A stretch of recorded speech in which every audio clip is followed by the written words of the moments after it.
I want to first thank all of the laborers, past and present,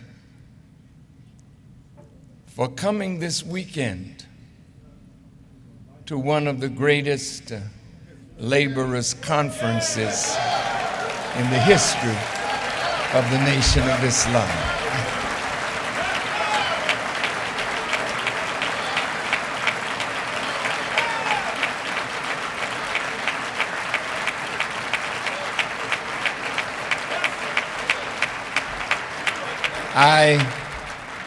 I am asking all the believers to come out on Tuesday so I can give you a full report on what happened over this weekend. We have the past laborers, the present laborers, but on Tuesday, I'm going to invite all who desire to become the new laborers to join us in this assignment.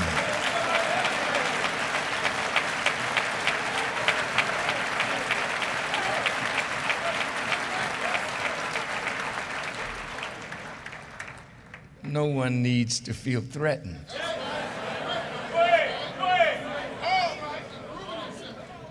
Because there's enough work for everybody and then some.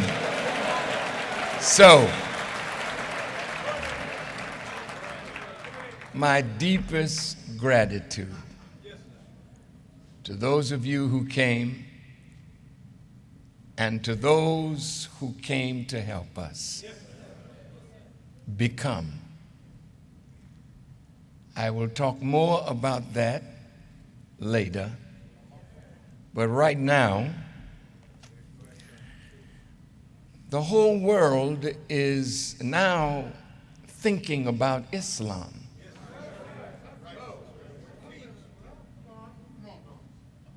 And since America is the greatest nation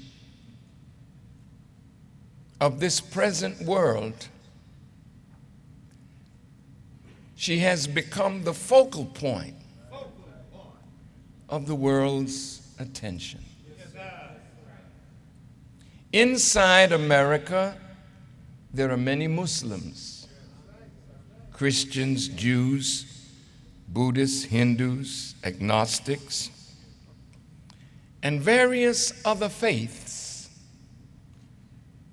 that are guaranteed protection by the Constitution of the United States of America. Really, in truth, it is a blessing to live in America. Because some of the things we say and some of the things we do, we would be shot outright in other countries. But because of freedom of speech and the freedom of the right of assembly, and that America will make no law that disrespects religion, we are fairly free to practice what we believe. Why did God come here? Why did he come to us? And what really is his aim and purpose?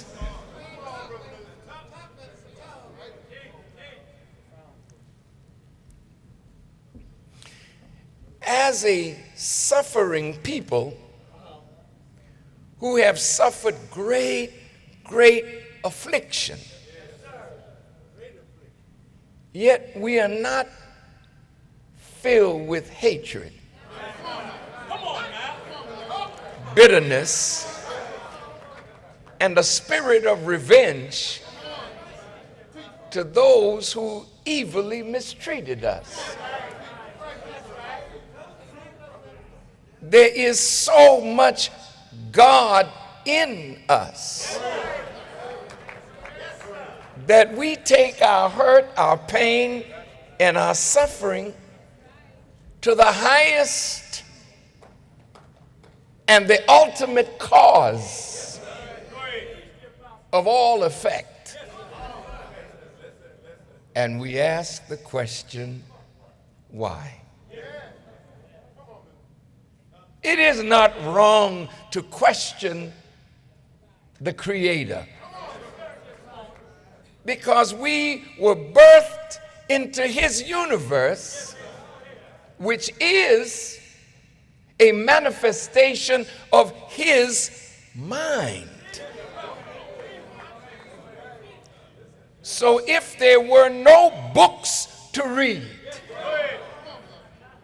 you can start reading wherever you are, from the tiniest insects to the blades of grass, the plants, the birds, the beasts, the fowl, the fish, all the way out to the far planets, and your eyes will roll back tired. There's so much to know, and we know so little. So God, in His infinite wisdom, He comes to a people that are no people. We once were a great people, but we have been brought to a naught. But God says He will take the things that are and bring them to a naught by things that were at naught.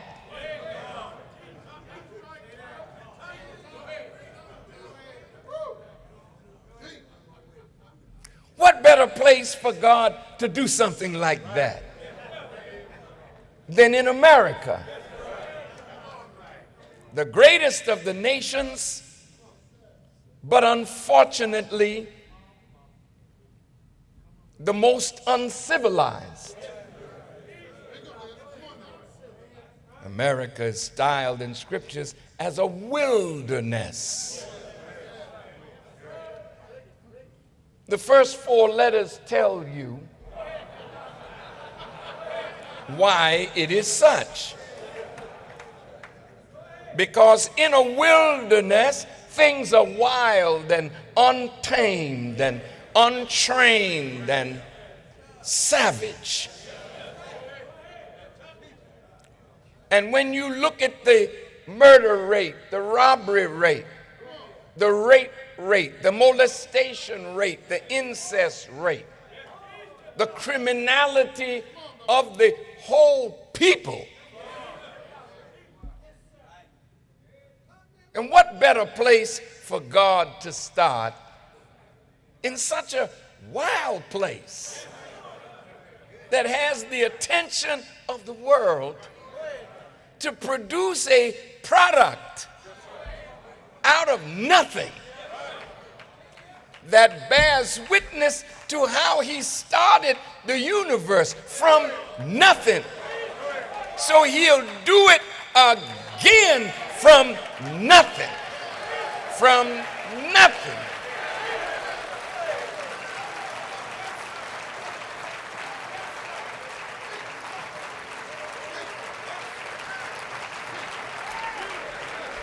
Now,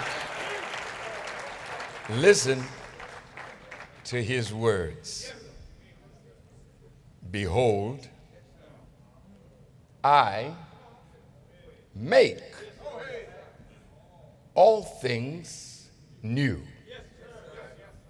Just think on that for a second. He didn't say I create. I'm going to take what is created And I'm going to apply knowledge, wisdom, understanding, and out of nothing, I'm going to make something new. People are always fascinated with, the new Pop-Tart, the new Coca-Cola, or the new this, or the new that. Wouldn't they be turned on if they found a new human being? Now, that's the work that's before us today. Now, we have to look at what is and then produce an ideal scene, if you pardon me. And what is reality. The ideal scene is composed of vision that has set a goal and then a process and a strategy and tactics and policy and data to help us move toward that goal.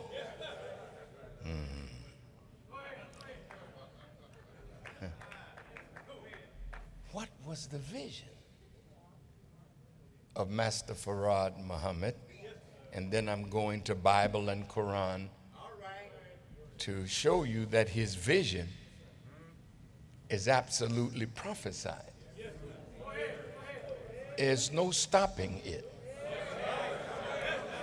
I mean, the foolish people that think that it won't happen, you too will be made new in spite of yourself.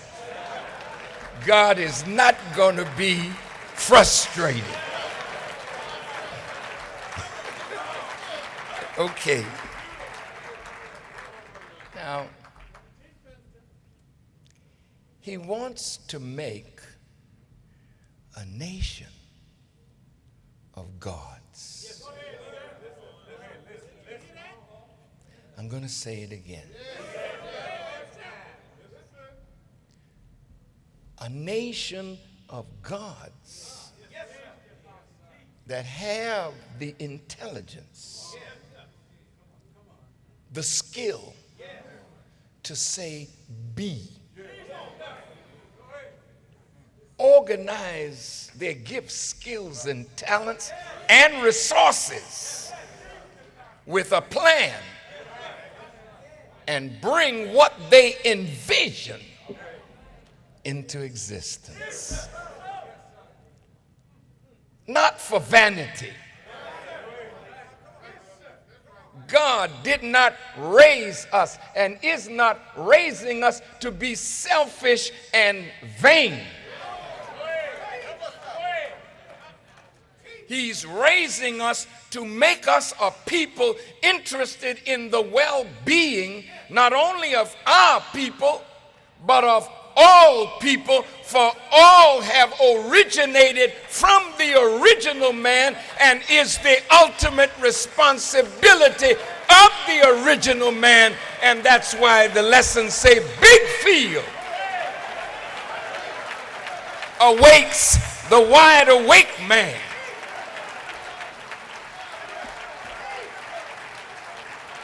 A half-sleep man can't help today.